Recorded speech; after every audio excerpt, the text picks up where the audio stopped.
Olá, boa noite. 2 pessoas morreram em um acidente na BR-104 em Messias. Elas estavam em uma moto que colidiu com um carro. Este é um dos nossos destaques e veja também. Código Eleitoral proíbe alguns tipos de prisões dias antes da eleição. A ação oferece almoço para 140 alunos de uma escola pública de Maceió em comemoração ao Dia das Crianças. E o CSA vence o Paysandu por 1-0 no estádio Rei Pelé, agora no Jornal do Estado.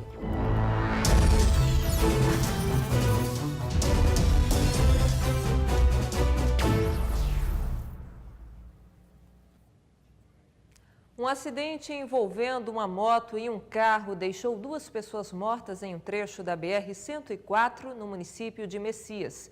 O IML e peritos criminais foram ao local do acidente. Ao chegar ao local do acidente, a dor e o desespero de uma família. No acostamento às margens da BR-104 que liga Messias a Murici, o corpo de Paulo Jorge Vicente de Lima, de 51 anos. E dentro do mato, a alguns metros, o corpo de Joselma Azevedo da Silva Brito, de 41 anos. José Cícero está inconformado. Ele conta que o irmão, que morava em uma fazenda, estava a caminho de Maceió. Eu recebi a ligação agora de 12 horas, tinha acontecido esse ocorrido, e vim confirmar e era ele mesmo. Ele saiu que horas? Ele saiu, a hora eu não tenho certeza porque ele morava na fazenda, né? Saiu da fazenda, mas eu acredito que foi umas 8 horas da manhã. O IML foi acionado para recolher os corpos. Os peritos, a todo momento, tentavam entender o que teria provocado o acidente. Ainda não é possível adiantar o que foi que determinou, o que foi que motivou o acidente, né? Só com o decorrer dos exames é que a gente pode sim poder apontar a causa que determina. Quando a perícia chegou ao local do acidente, não encontrou o proprietário ou o condutor deste veículo.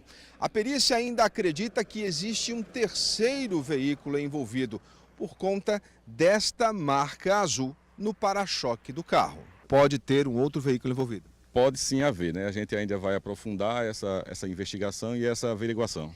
A Polícia Rodoviária Federal orientou os motoristas curiosos que a todo momento paravam o trânsito, colocando em risco a segurança de todos. As autoridades afirmam que neste trecho a estrada está bem sinalizada. Aqui não é permitido nenhum tipo de ultrapassagem e a gente está no final de uma curva ou no início de outra e talvez a curva em si não tenha motivado o acidente.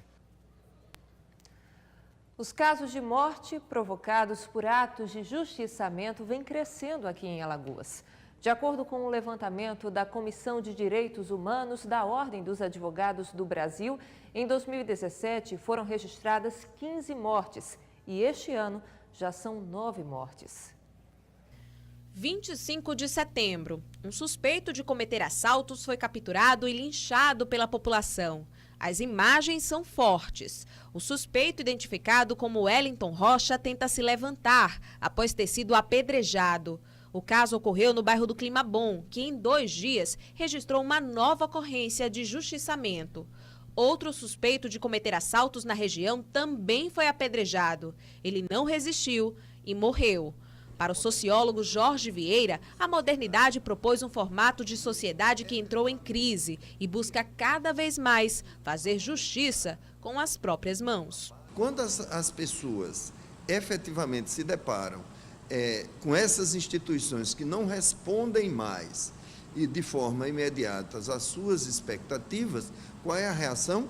É querer resolver por conta própria. Eu considero que é uma concepção e uma prática equivocada, né, quer resolver de forma pessoal, individualista. Um levantamento realizado pela Comissão de Direitos Humanos da OAB Alagoas revela um aumento assustador. Em 2014, 2015 e 2016, foram registrados cerca de 35 a 40 casos de justiçamento, com 5 mortes, isso a cada ano.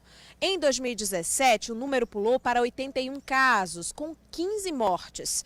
2018 ainda não terminou e já são 78 ocorrências com 9 mortes. E é bom lembrar, quem realiza justiçamento está cometendo crime. Está praticando, no mínimo, exercício arbitrário das próprias razões, praticando lesão corporal, praticando crime de tortura. O presidente da Comissão de Direitos Humanos lembra que a população tem nas mãos a ferramenta para ajudar a cumprir a lei, desde que dentro da total segurança e sem o cometimento de excessos. Prender aquela pessoa ou deter um criminoso, uma pessoa que está praticando um ato delituoso, né, um infrator legal, isso é até um dever. Qualquer pessoa pode dar voz de prisão em flagrante delito em determinadas situações. Então é um dever prender. E você usar a força necessária para você conter aquela pessoa, isso é razoável e necessário. Você não pode ver uma pessoa, um assaltante, e você vai deixar aquela pessoa escapar. Não é isso que a gente tem que fazer. Mas o problema é a proporção daquela atitude, a moderação daquela conduta e você chegar ao ponto de você tirar a vida daquela pessoa, quando nem o nosso ordenamento jurídico ele não prevê a pena de morte.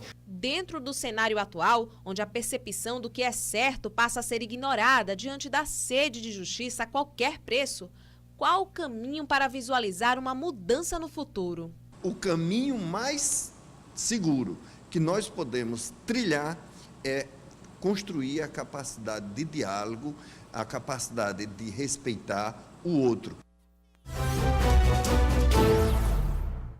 Um caminhão que transportava tecido pegou fogo nesta tarde na BR-101, no município de São Sebastião, no Agreste.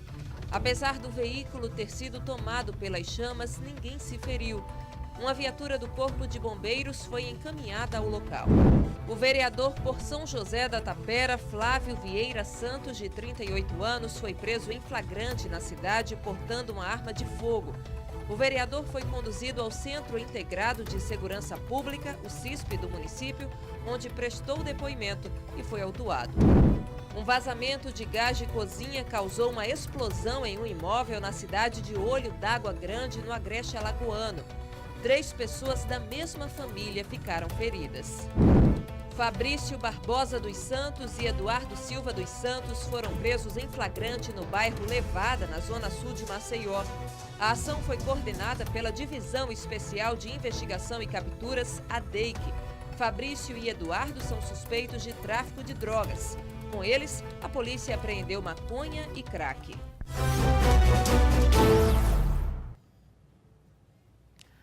Olha, só quem for pego em flagrante pode ser preso durante o período eleitoral, como estabelece a lei brasileira. A regra, que só permite as prisões em flagrante, acaba dividindo opiniões e causando polêmica entre a população. Alguns tipos de prisões não podem acontecer nos dias que antecedem as eleições e até 48 horas após a votação. Para a Polícia Militar, isso é um problema, gerando uma sensação de impunidade. Quem lida no combate ao crime diariamente afirma que atrapalha o trabalho da polícia e que a lei deve ser revista. O Código Eleitoral estabelece que 5 dias antes do pleito eleitoral e 48 horas depois ninguém pode ser preso, não em flagrante delito ou por condenação por crime inafiançável. Então a gente respeita a legislação em vigor. Olha, eu acho que isso fomenta a impunidade. É um código de 65, talvez a época tenha sido uma coisa aceitável, questão do pleno exercício da democracia, o direito à cidadania, o direito a voto, mas é uma coisa que precisa ser revista, precisa ser melhor discutida com a sociedade para verificar quais são os caminhos que precisam ser traçados daqui para frente. O delegado explica o Código Eleitoral, artigo 236, já que existem boatos de impunidade e a não prisão de criminosos nas redes sociais durante o período eleitoral. O Código Eleitoral, no seu artigo 236, ele é claro, quando ele diz que as pessoas podem ser presas em flagrante delito, ou seja, esteja cometendo crime, inclusive em flagrante delito, qualquer pessoa do povo pode prender.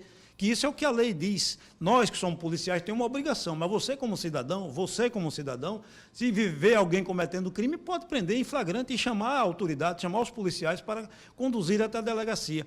E também por uma sentença condenatória de crime inafiançável. Então você pode ser preso. O delegado ainda esclarece as suspensões das prisões preventivas durante o chamado período eleitoral. Não pode ser preso é aquela pessoa que existe uma prisão preventiva, que no Brasil tem muitas, em Alagoas nós temos mais de 7.000 prisões preventivas a serem cumpridas, com certeza absoluta, mais de 7 mil, aí você não pode ser preso se tiver com essa prisão preventiva. Nesse período é que não é permitida a prisão preventiva ou temporária. E os candidatos a partir de 15 dias antes da eleição. A Polícia Federal e a Polícia Civil de Alagoas estão investigando uma série de denúncias de supostas irregularidades eleitorais, como compra de votos e aliciamento de eleitores em algumas regiões do estado. Na manhã de hoje, policiais federais cumpriram mandado de busca e apreensão no bairro da Pajuçara, onde havia a suspeita da prática de corrupção eleitoral. A Justiça Eleitoral também tem recebido denúncias de abuso de poder político e econômico. Se confirmadas as denúncias, os envolvidos, se eleitos, podem inclusive perder o mandato. Mais de 20 mil mulheres foram afastadas do trabalho por causa do câncer de mama só no ano passado, segundo dados do Instituto Nacional do Câncer. O que muitas pacientes não sabem é que podem contar com uma série de direitos. É aqui na Rede Feminina de Combate ao Câncer que essas mulheres encontram apoio para superar a doença. Elas se ancoram nas novas amizades, se informam e fazem o tratamento necessário. Há um ano, Thelma descobriu que tinha câncer de mama. Na época, a agricultora trabalhava numa usina em Porto Calvo. Ela foi operada, fez quimioterapia e agora radioterapia. Ainda estou fichada na empresa, né? Eu fiquei doente lá, aí vou ver como é que eu vou ficar, como é que vai ficar depois, né? Se é a médica do INSS que vai me aposentar, se é a empresa onde eu trabalhava. Céu também teve câncer de mama. Foi quando descobriu os direitos garantidos por lei.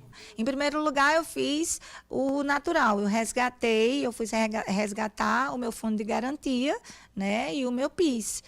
Então, o que é que eu fiz com esse dinheiro? Eu fui procurar ser feliz e descobri que a gente que é portadora de um câncer de mama, que teve o câncer de mama, você tem um desconto no IPVA. No ano passado, o câncer de mama afastou mais de 20 mil mulheres do trabalho, segundo o Instituto Nacional do Câncer. Este ano, a estimativa é que o índice de afastamento aumente, já que o número de casos tende a crescer.